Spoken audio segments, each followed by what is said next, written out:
Today on Nova Legends podcast, I have Justin Counts. Coach Justin Counts, his Madison Warhawks are going for their fourth straight Northern Region Championship undefeated season. Coach, great to see you. Thanks for doing this. Of course, Julian. Thanks for having me. Oh, of course. Just to remind people who you are, for folks who've been under a rock or in a cave for the last few years. I believe you're a 90 at Marshall, Coach, class of 90. 92. 92. Ooh, I don't want to age you there. 92 at Marshall. You were a baseball, football player, but you played baseball at UVA, and you guys had some success there. You were involved in helping to turn that team around. I believe you're a catcher, coach. Correct. Yeah, and then it's funny. I know a little bit more about your career than you probably thought. We just happen to have a mutual friend, Rick Brown, who Okay. Sure. I was talking to him last week. He's trying to get me to go to the Hall of Fame thing for Washington basketball. I don't even know how your name came up. I think he might have saw your interview, and he said, "Yeah, you know Justin. You were at the Tyson's Club, and I met him, and I guess he was talking about how your business got started." So that was a yeah. So I didn't. How do you know Rick? Well, I met him playing basketball. I would play up at the sporting club back in those days, and I would play up at Tyson's when I probably started going there when I was, I don't know, 16 or 17 years old, and I would play with Rick, and then I went off to college and for a little while, and then I started coming back, and I actually worked for Rick. He hired me for my first job as a commercial real estate agent. I worked for him at a firm called Marcus and Millichap that he was starting in Washington, D.C. For a couple of years, I worked for him. So I've known Rick for a long time. Yeah, great guy. I was probably playing basketball with you. I don't know if you know his daughter is a principal at Quince Orchard, and Rick goes to all the football games. They have quite a team. I think they played out here at Stonebridge this year as well. But anyway, Coach, I know your wife is a lacrosse coach at Madison. You took over after the unfortunate car accident of Coach Schultz, Leonard Schultz.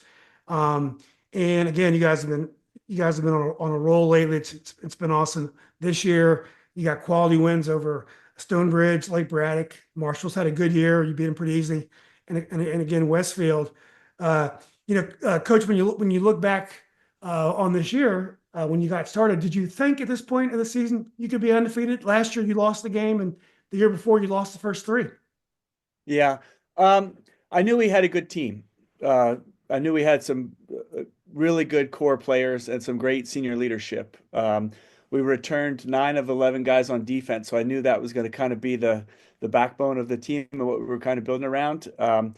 Obviously, we returned quarterback Cale Yates, and we returned Dominic Nicely and a couple of offensive linemen, Teddy Lewis, Ari Rosenberg, Mukan Kazami, who I felt really comfortable about. But obviously, there's some young guys that had to step up, and we lost. Besides Dominic, we graduated everybody who caught a pass for us last year. So the fact that we were starting with a quarterback with some experience was very helpful, but we had to bring a lot of those guys on. And that's been one of the things that Kale's been so good at is kind of helping these guys get up to speed, kind of showing them what varsity practice looks like, how we got to get prepared every week. And so I knew we had the pieces, but I didn't, undefeated is something that we really haven't done at Madison. It's not really something that we kind of set out to do at the beginning of the year. We just try to prepare ourselves every week and, make sure we're getting better week in and week out. But I did know that we had a good group coming in, and I thought we had the potential to have a really successful season. Yeah, well, it's been an awesome season.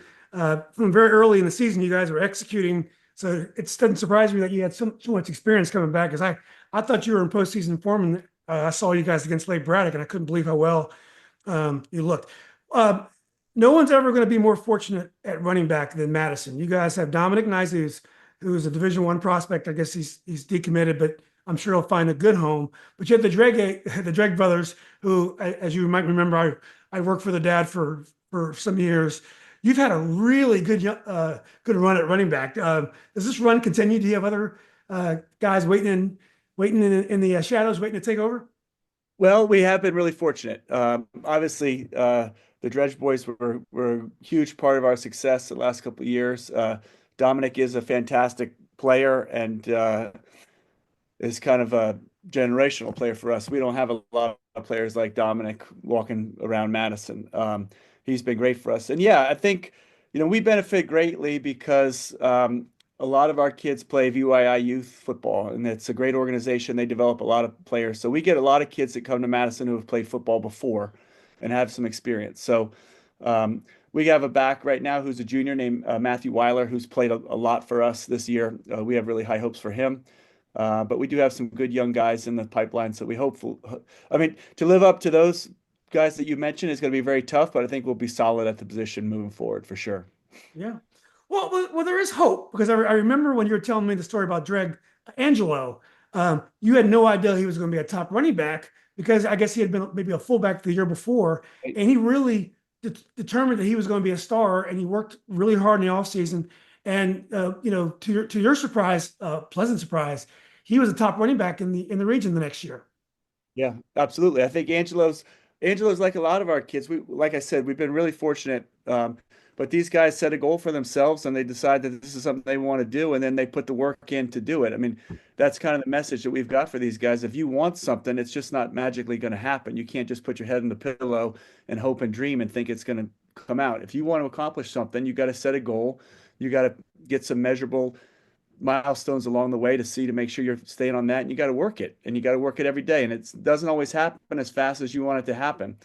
But if you're consistent, you show up every day, and that's something that I think is a real message that we try to hammer home. You can't just want something for 2 weeks or 3 weeks. You got to show up every day and do it. And if you do and you put that time in, you're going to see the rewards. And Angelo's just a reflection of that. He made up his mind. He wanted to be a running back, the starting running back for our team. And as soon as our season ended the year before, he got into work.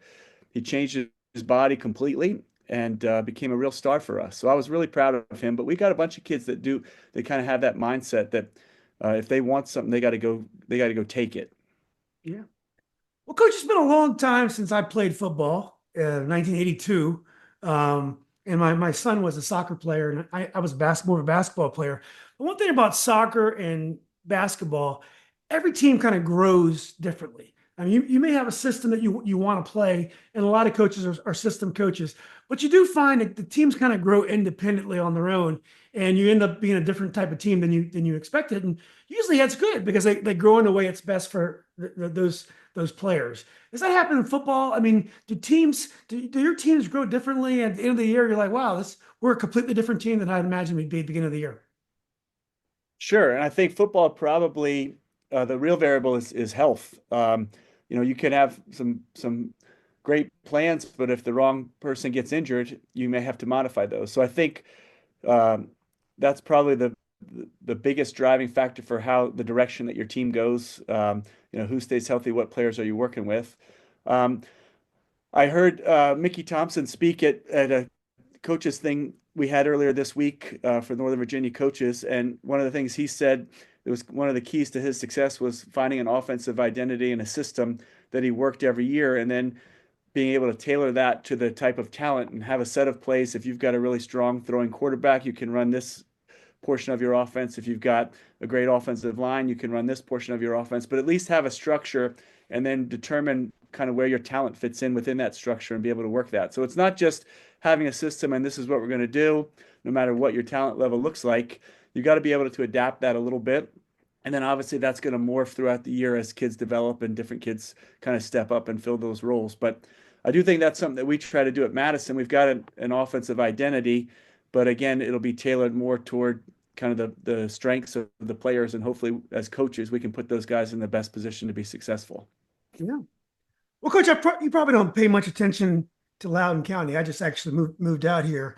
But one of the best stories of the year was Stonebridge, a team that you beat early in the year. And Stonebridge, they had some good results early at tough games against Quince Orchard. They had a Dunbar, Baltimore at a 40-game winning streak. They had them down, but then the wheels just kind of fell out, and they were really reeling, and it looked like they were going to miss the playoffs, which is hard to do in Loudoun County. And they're down 12-0 to Briarwoods. They won that game, come back and blew out Riverside, their rival, and then they had lost to Light Ridge early in the year, beat them, and now they're in the regional semi.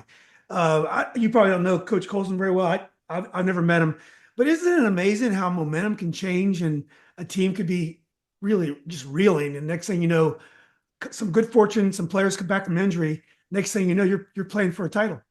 Yeah, I think football is funny that way. I mean, obviously, um, when things start going the wrong direction, it's tough to get things back on track. And the fact that we only play one game a week, you get to stew on things for, they can kind of fester, and sometimes it's really difficult to uh, get people back in that positive mind frame, and you need some success. Now, what I will say is I did speak to Coach Golston when we played them the first night. Basically, we had a rain delay, so we had some time. We were kind of going back and forth, and obviously, uh, he's a great football guy, and it's the first year, and you're taking over for a legendary coach. There's a lot of difficulties in that, and I think he was the perfect guy to do that. But I also think it takes a little while to get used to things and new kids, but it's a proud program. Those kids have won a lot of football games and they know how to win. And I think it just kind of everybody working their way through. The schedule was not helpful for them. They played a really difficult schedule. But it kind of hardened them. And it's going to go one of two ways. You're either going to lose them all or you're going to just strengthen them. And the kind of resolve that those kids have over there, you knew that they'd rebound. And I'm not surprised to see it at all. No, it's just a great story. I'm so happy for Coach. So Coach, when I go to your games, one thing I really like watching is your assistant coaches. They are really working. They're in tune. I understand your offensive coordinator was a huge recruit that played at Alabama, I believe.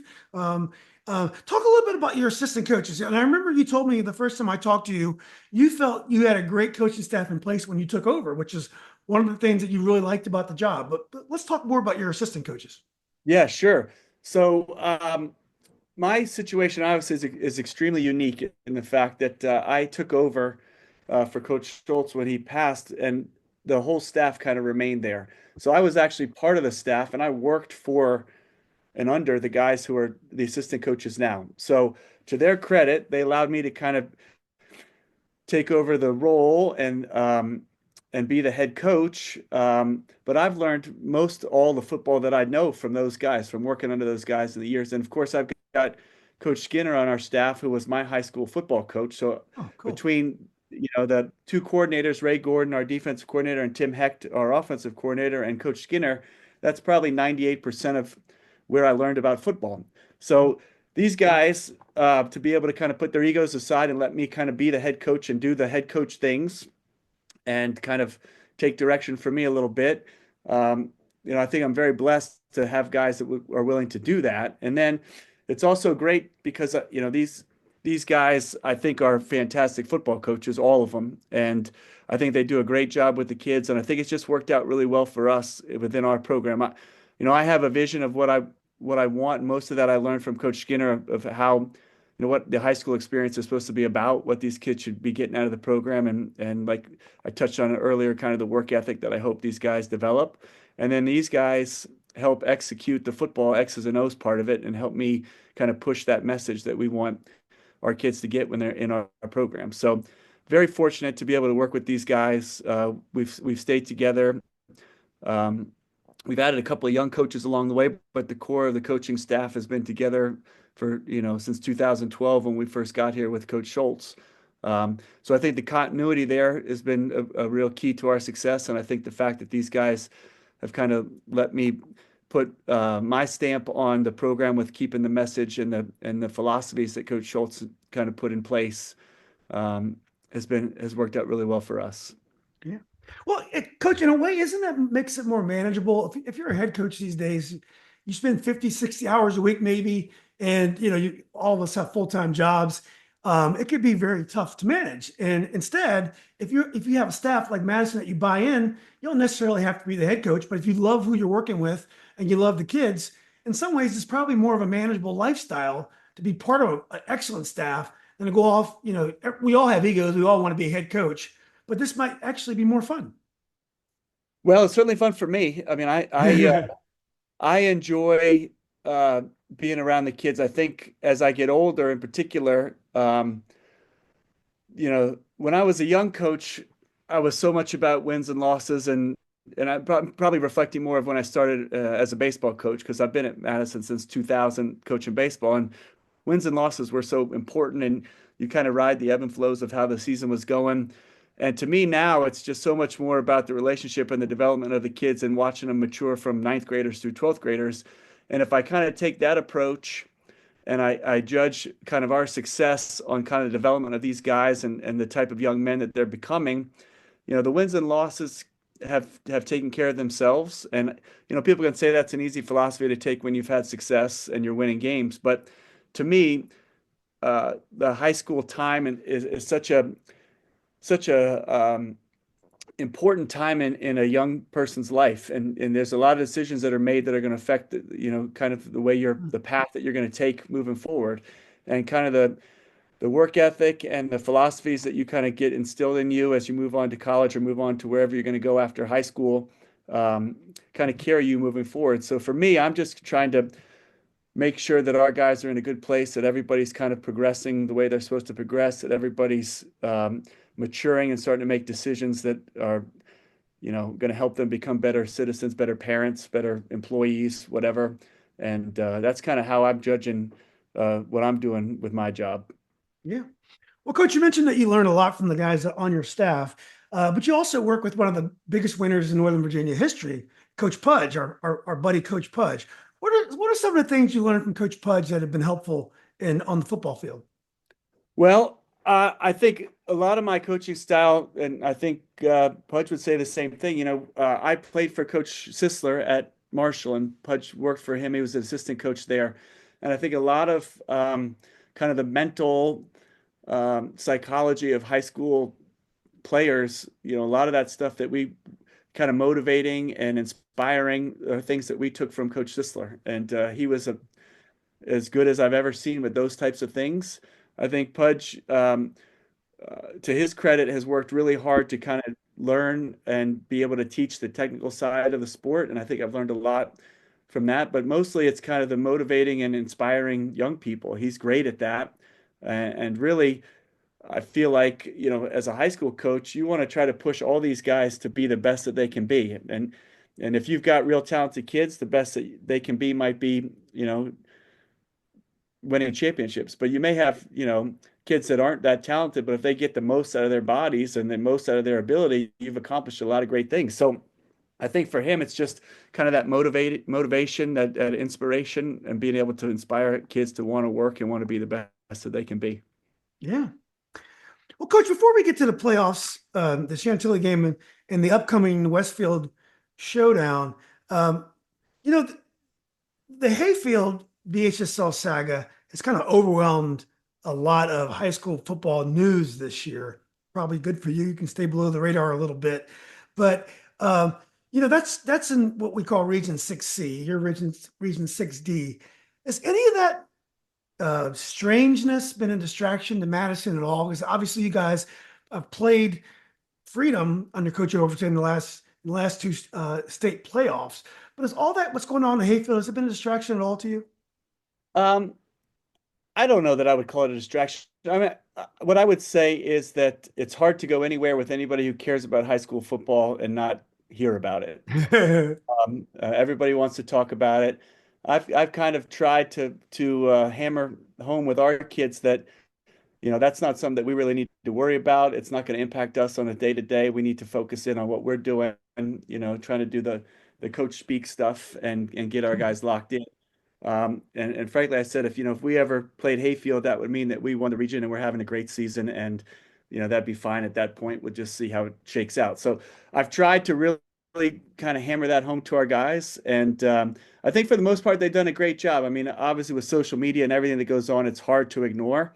But I think our guys have done a real good job of kind of focusing on the task at hand and staying locked in on what we need to do and kind of try to handle our own business, and not worry about that.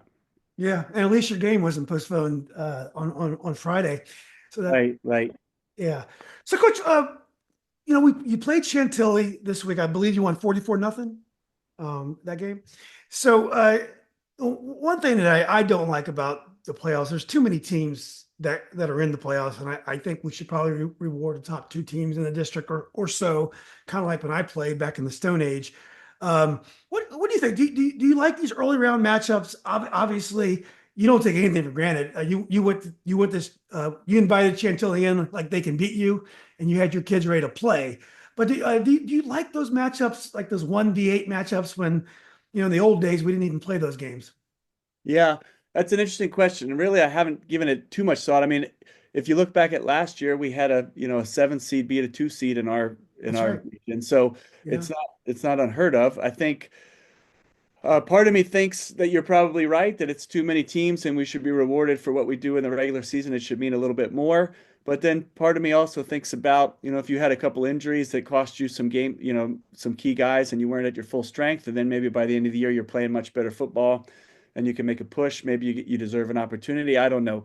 Um, I tell you, for me personally, and I don't like the six classifications. I think it's too small of a class. I mean, I think there's a lot of really good football teams throughout the state that play at all the different levels, and I'd like to see it a little bit smaller. I think, I really enjoyed when you and I played, when the region was both 6C or D, whatever we both are now, and you had to win all those games. And if you had to win, 16 teams out of 32 or 33 was a little more challenging to do. It was so I kind of like that format better, but I kind of take the attitude now, and I try to relay this to my kids. I don't really, just tell me what the format is, how we're going to do it. We'll Yeah. focus on what we're supposed to do, and somebody else can worry. I got enough stuff to worry about. Just tell me who we play, when we play, and we'll be there.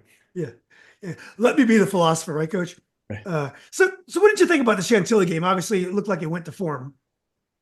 Well, I thought our kids played really well. I thought one of the things that we kind of harped on all week, and one of the things that we've done a great job of all year, is kind of being prepared. I think our kids, we have some experience in the playoffs over the last couple of years, so we have some kids that have been there, and the emotion of kind of the playoff night um, isn't overwhelming to our guys right now. So I thought they did a real good job of kind of staying focused and being ready to go.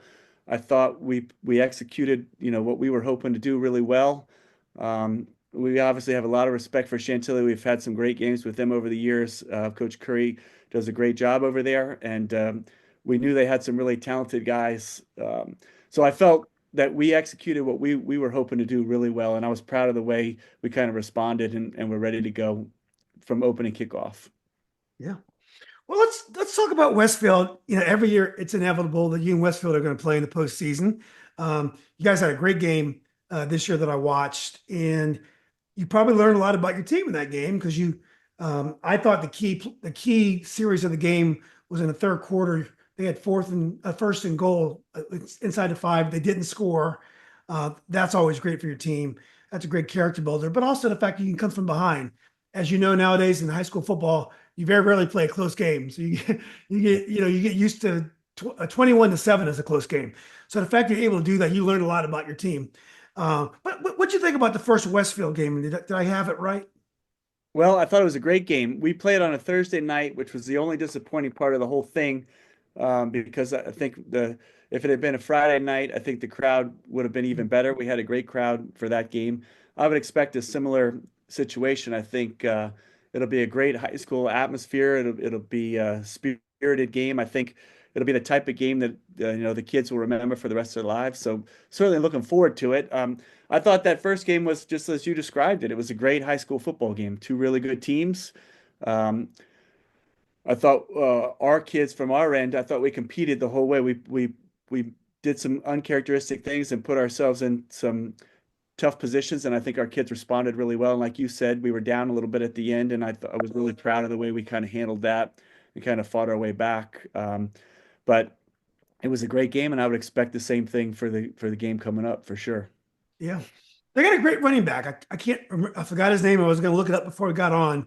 He had a really nice game. I was impressed. And he kind of reminds me a little bit of Dominic, but Yeah. who is the running back that they have? Number 21. Yeah. Yeah, he's a really good player. Yeah, yeah. I forgot his name too. Sorry about that. Duda, Duda is his Yeah, last that's name. it. Yeah, and really good player, but they've got a couple of real talented running backs. He's not the only one. 29, 17, 5, 10, 4. They're all really good players. So they have a lot, they make you worry about a lot of things, but he in particular is a really good running back. He was their back last year. Very fast, very explosive, good hard runner, great balance. So he'll be a handful for sure. Yeah.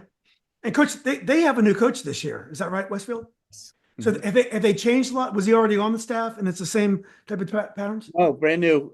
He coached at Robinson. Scott Bossler's his name. Great Oh, coach. Had a lot of success at Robinson. So they run a little bit more wing T stuff. So it is a little bit different offense, a lot different, but still very physical. Typical, very disciplined, really good all around, solid. They don't beat themselves. You have to beat them. So nothing's changed in that regard. yeah. Well, last year, coach, you played a tough game against Westfield in the regular season. You ended up beating them pretty easily. Easy for me to say. I wasn't on the sideline, but in the postseason, you beat them pretty easily. Does it matter a lot who wins the first game? I mean, obviously, teams split all the time, but I guess you'd rather win the first game if you're going to have a rematch. Well, that's a great question. I think it depends a little bit on your team and kind of the mindset. There are times when you can get teams that can be complacent if they win that first game and don't respect the opponent enough. That can be an issue. I don't think that we have that with our group. I think as a competitor, you'd like to win every time you play. So I think from my standpoint, I'd rather win the first game and then try to win the second game. But I do think it can be an issue if you don't have the maturity on your team to deal with previous success. Interesting. I was on the sideline at the Good Counsel Stonebridge game. I was talking to one of the parents of the Good Counsel, and he told me that the coach doesn't use any of kind of his real plays, his real offense until they get to the 3 or 4 really important games. So they spend all their year running stuff that they really have no intention on running when the games really count. Is there a sense of that when you're playing a team like Westfield that you're going to hold back some stuff so you'll have it for a big game like this? That's an interesting question. I don't know that you're holding back. There may be a play or two that you're waiting for the right time in a season that you feel like that's the time to do that. But I don't think, from our standpoint, we're not at the level where we can hold off a significant portion of our offense. We've got to run the stuff that we run and get really good at the stuff that we want to run. I think there's always tweaks with your opponent, and particularly if you've seen them previously in the season, you can make some additional adjustments from how they defended you the first time, and hope that you can tweak some things. But I think the basic core of what we do is what we're going to do. And then there may be a play or two that you've kind of practiced all year waiting for the right opportunity in a game. But it would have to be kind of a game situation kind of thing. It's not like, we've been holding this play for Westfield for 3rd and 6 in the second quarter. It's just something like if the game dictates that this might be the time for that type of play, that's something that you do. Yeah, I keep remember that reverse against Stonebridge last year. That I Yeah. believe won you that game. I'm like, wow, that was a play you probably could use later on in the year, but you actually did use it. I think you came back to that play again, didn't you? Well, we that is something that we've done pretty regularly. Obviously, we're trying to get the ball in Dominic's hands any way we can at any time. So that's one of the things I've tasked the offensive coordinator with. I don't really care what we do, just as long as number one touches the ball as many times as possible. Exactly. Okay. Well, Coach, when you think about this upcoming week, and I'll be there. I can't wait. I can't wait to see the game. Did Westfield do things that surprised you in the first game? Um, no, I don't think that they did anything that surprised us. I think you know, we expect them to be able to, they've got, like I said, they've got a lot of playmakers. We expect them to make plays. And really what I was proud of is kind of how we reacted when they made big plays and how we kind of sustained our positive energy and how we kept competing. I think that's the real worry is when you get in these big games and the other team starts making plays, how are your kids going to react? How, are people on the sideline going to start getting quiet? Are people going to start yelling at each other? Do you have some of that infighting, or do you guys stick together and you really fight as a group? And I was really pleased with the way we handled that. So I think, obviously I'm going to be looking for us to handle this upcoming game the same way. They're going to make plays. They're going to score points. They're really good. And we just have to be able to handle that, absorb that, and then keep doing what we do and staying positive. So um, I don't think they did anything that I would say surprised me. I think their execution was really good, and I think they're physical, and I think that's kind of what we expected. Yeah. So, Coach, you have a lot of experience getting deep into these tournaments. You got to the state final against Oscar Smith a few years ago. You got to the state final against Freedom 2 years ago. Um, Obviously, you take it one game at a time. I'm not even going to ask you about what comes next. But do you start to scout the other teams now, or do you really focus on this game and then after the game's over, you can get tape, from other sources? Is that how you Yeah. handle Yes. I mean, I think at this point, we're completely locked in on Westfield and all of our energy and focus is going there. And then we'll just see, you know, however the game goes, we'll see what we need to do after that. But at this stage, it's really 1 week at a time. it? Yeah. Are you pretty healthy going into the game, Coach? We are. Yeah, Mhm. awesome. Well, just real quickly, UVA has had an up and down football season. I know you were a big fan. You told me you drank a couple beers at tailgates when you were down at UVA. I hope your kids aren't watching this interview. But what have you thought about UVA this year? Yesterday was a terrible game, but we had a great win against Pitt. Um, it's been a promising season, but still some missed opportunities. Yeah, I'm going to tell you, Julian, I'm extremely embarrassed. I haven't watched much college football this year at all. I've been kind of locked in on what we're doing, and Yeah. Saturdays have really been spent watching high school game film for me. So obviously, I see the scores, but I haven't watched them enough to really be able to make. I mean, I thought the Pitt game was a big win. I didn't even see how they did yesterday, but based on your it doesn't sound like it was very good, but really, I haven't been watching college football. I've just kind of been focusing on us at this stage. Exactly. And didn't UVA win the baseball ACC last year? Did we win the ACC? Yeah, yeah, Yeah, they've been really successful on the baseball field. exactly. Last question. How about Sundays? Do you keep up with the Commanders at all? I do, yeah, Yeah. I So do. what have you thought? Well, off to a great start this season. It's funny with rookie quarterbacks. No matter how good they are, there's always going to be a time when people get used to you a little bit. It's not always going to be easy. They eventually people get used to you know how to play you a little bit. But what are your thoughts so far on the Commanders season? Well, I think it's been fantastic. I think it's amazing how quickly the expectations of the team change with a little bit of success. I think if you had asked anybody prior to the season if the Commanders were 7-4 at this stage in the year, every single Commander fan would have taken that. I think everybody's pretty convinced that we found the guy who's the quarterback. I think all signs indicate that from a leadership standpoint, from a work ethic standpoint, from certainly from a talent standpoint, that he's the answer. So hopefully we can keep him healthy and here for a long time. But I think it's also kind of shows you, particularly in the NFL, the difference between success and failure is so thin at that level. I mean, all those guys are so good, and just one or two players and a couple of plays here and there can change the mindset completely. And I think with the new ownership and the new management and kind of the new philosophy, there's just a great energy over there, and I'm just excited to kind of watch where it goes. Yeah, I think energy means a lot. Like you mentioned the Vienna youth, but I think Vienna has an incredible community, a sports community. And I think that feeds in not just to baseball, but to football, to girls basketball, to basketball, boys, sorry, Coach Roller, boys basketball as well. And I think the energy of a community or a city can really help and it can really buoy teams to great things.